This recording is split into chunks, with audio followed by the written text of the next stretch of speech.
historically I had thought of coaching as something you needed early on in your career, not something that was really even necessary as you advanced. And I couldn't have been more wrong about that, having gone through the experience and benefited so greatly from it. Coaching really has been a life-changing experience. And I think one of the biggest lessons about executive coaching, CFO coaching specifically for me, is the impact on your personal life as well as your professional life.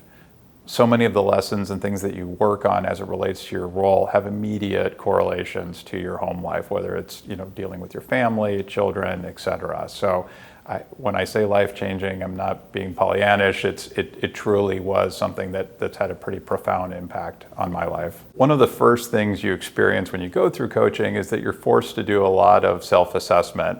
And if it's not something that you're accustomed to doing or something that you've done in the past, it's really eye-opening. And so whether it's a 360 review and getting feedback from your peers, or as part of the coaching process, your executive coach will talk to other executives within your firm, you get a lot of feedback that you may not necessarily get directly.